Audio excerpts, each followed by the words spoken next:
ಹೆಸರು ದ್ವೇಷ ಭಾಷಣ ಬಿಲ್ ಜಟಾಪಟಿಗೆ ಮೆಗಾ ಟ್ವಿಸ್ಟ್ ಸಿಗ್ತಾ ಇದೆ. ದ್ವೇಷ ಭಾಷಣ ಬಿಲ್ ರಾಷ್ಟ್ರಪತಿ ಅಂಗಳಕ್ಕೆ ಶಿಫ್ಟ್ ಆಗಿದೆ. ದ್ವೇಷ ಭಾಷಣ ಬಿಲ್ ಜಟಾಪಟಿಗೆ ಮೆಗಾ ಟ್ವಿಸ್ಟ್ ಸಿಕ್ಕಿರುವಂತದ್ದು. ದ್ವೇಷ ಭಾಷಣ ಬಿಲ್ ರಾಷ್ಟ್ರಪತಿ ಅಂಗಳಕ್ಕೆ ಶಿಫ್ಟ್ ಆಗಿದೆ. ವಿರೋಧ ಪಕ್ಷಗಳ ಕೆಂಗಣ್ಣಿಗೆ ಗುರಿಯಾಗಿರುವಂತಹ ಬಿಲ್ ಇದು. ಕಾಂಗ್ರೆಸ್ ಮಸೂದೆಗೆ ರಾಜ್ಯಪಾಲರ ಒಪ್ಪಿಗೆ ಸಿಗಲ್ವಾ? ಕಾಯ್ದೆ ಮಾಡದಂತೆ ಗವರ್ನರ್ಗೆ ಮೈತ್ರಿ ದೂರನ್ನ ಕೂಡ ಕೊಟ್ಟಿದೆ. ಈಗಾಗಲೇ ದೇಶದಲ್ಲಿ ಬಿಎನ್ಎಸ್ ಕಾಯ್ದೆಯಡಿ ಕ್ರಮ ತೆಗೆದುಕೊಳ್ಳಲಾಗ್ತಾ ಇದೆ. ಮಹತ್ವಾಕಾಂಕ್ಷೆ ಕಾಯ್ದೆ ಅಂಗೀಕಾರಕ್ಕೆ ಹಿಂದೇಟನ್ನ ಹಾಕಲಾಗ್ತಾ ಇದೆ.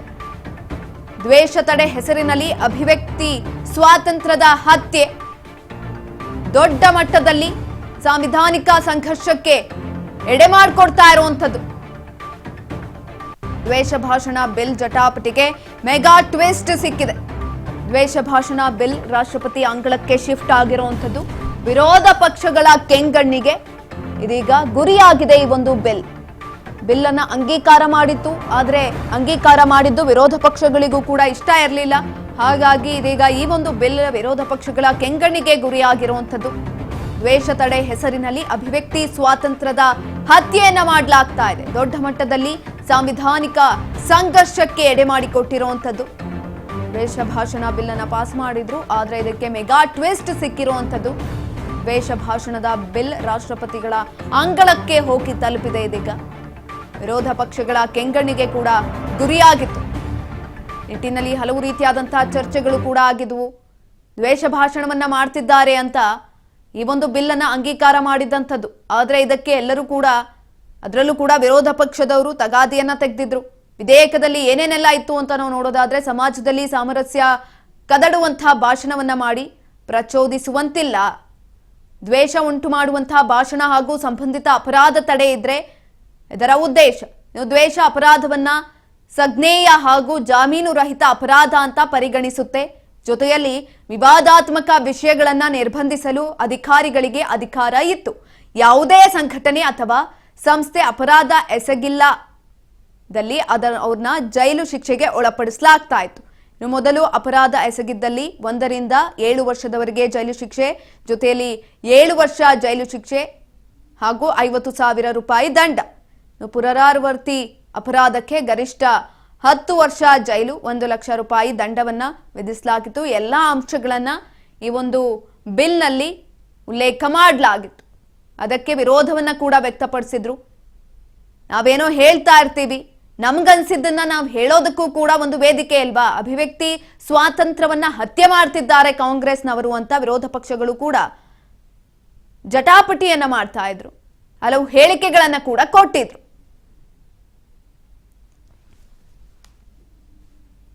ಈಗ ದ್ವೇಷ ಭಾಷಣ ಬಿಲ್ ರಾಷ್ಟ್ರಪತಿ ಅಂಗಳಕ್ಕೆ ಶಿಫ್ಟ್ ಆಗಿದೆ.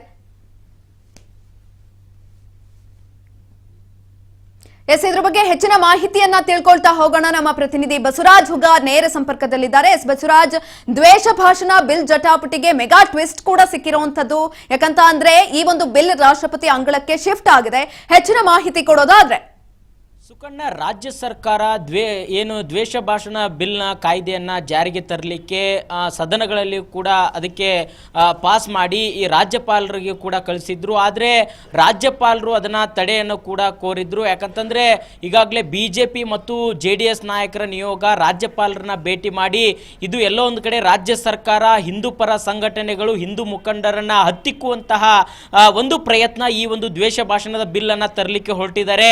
ಈಗಾಗಲೇ ಒಂದು BNS ಕಾಯ್ದೆ ಅಡಿಯಲ್ಲಿ ಏನಾದರೂ ದ್ವೇಷ ಭಾವನೆ ಪ್ರಚೋದನೆ ಮಾಡುವಂಥದ್ದಾದರೆ ಅದರ ಅಡಿಯಲ್ಲಿ ಕ್ರಮವನ್ನು ಜರುಗಿಸಬಹುದು. ಈಗಾಗಲೇ ಅದು ಕಾಯ್ದೆ ಇದೆ. ಆದರೆ ಹೊಸದಾಗಿ ಇವರು ದ್ವೇಷ ಭಾಷಣ ಅಂತಕ್ಕಂಥ ಬಿಲ್ಲನ್ನು ಒಂದು ಹೊಸದಾಗಿ ಇವರು ತರ್ತಾ ಇದ್ದಾರೆ. ಇದು ಎಲ್ಲೋ ಒಂದು ಕಡೆ ಒಂದು ಹಿಂದೂಪರ ಸಂಘಟನೆಗಳು ಮತ್ತು ಕೆಲವೊಂದಿಷ್ಟು ಹಿಂದೂಪರವಾಗಿರ್ತಕ್ಕಂತಹ ಮುಖಂಡರು ಮಾತನಾಡ್ತಕ್ಕಂಥ ಅವ್ರನ್ನ ಹತ್ತಿಕ್ಕುವಂತಹ ಪ್ರಯತ್ನದ ಭಾಗವಾಗಿ ಈ ಬಿಲ್ಲನ್ನು ತರಲಿಕ್ಕೆ ಕಾಂಗ್ರೆಸ್ ಸರ್ಕಾರ ಮುಂದಾಗ್ತಾ ಇದೆ. ಹಾಗಾಗಿ ಇದನ್ನ ನೀವು ಅಂಕಿತ ಹಾಕಬಾರ್ದು ಅನ್ನುವಂಥ ನಿಟ್ಟಿನಲ್ಲಿ ರಾಜ್ಯಪಾಲರಿಗೂ ಕೂಡ ಮನವಿಯನ್ನು ಕೂಡ ಸಲ್ಲಿಸಿದ್ರು. ಹಾಗಾಗಿ ಹಾಗಾಗಿ ರಾಜ್ಯಪಾಲರು ಸಹಿತ ಇದನ್ನ ಒಂದ್ ಕಡೆ ಕಾನೂನು ತಜ್ಞರ ಜೊತೆ ಕೂಡ ಚರ್ಚೆ ನಡೆಸಿ ಇದನ್ನ ಯಾವ ರೀತಿಯಾಗಿ ಮುಂದಿನ ನಡೆಯನ್ನ ತೆಗೆದುಕೊಳ್ಳಬೇಕು ಅನ್ನುವಂತ ನಿಟ್ಟಿನಲ್ಲಿ ಕೂಡ ರಾಜ್ಯಪಾಲರು ಹಲವಾರು ಒಂದಿಷ್ಟು ಕಾನೂನು ತಜ್ಞರ ಸಲಹೆಯನ್ನು ಕೂಡ ಪಡೆದುಕೊಂಡು ಅದನ್ನ ಮುಂದಿನಾಗಿ ಈಗ ಅವರು ರಾಜ್ಯಪಾಲರು ರಾಷ್ಟ್ರಪತಿ ಅಂಗಳಕ್ಕೆ ಒಂದು ಕಳಿಸಿದ್ದಾರೆ ಎನ್ನುವಂತ ಮಾಹಿತಿ ಕೂಡ ಇರುವಂತದ್ದು. ರಾಷ್ಟ್ರಪತಿಗಳ ವಿವೇಚನೆಗೆ ಅದನ್ನ ಆ ಒಂದು ಏನು ದ್ವೇಷ ಭಾಷಣದ ಬಿಲ್ ಅನ್ನ ಕಳಿಸಿದ್ದಾರೆ ಅನ್ನುವಂತ ಮಾಹಿತಿ ಕೂಡ ನಮಗೆ ಸದ್ಯಕ್ಕೆ ಸಿಗ್ತಾ ಇದೆ. ಸುಕನ್ಯಾ, ಈಗಾಗಲೇ ದ್ವೇಷ ಭಾಷಣದ ಬಿಲ್ ಅನ್ನ ತರಲೇಬೇಕು ಅನ್ನುವಂತ ನಿಟ್ಟಿನಲ್ಲಿ ರಾಜ್ಯ ಸರ್ಕಾರ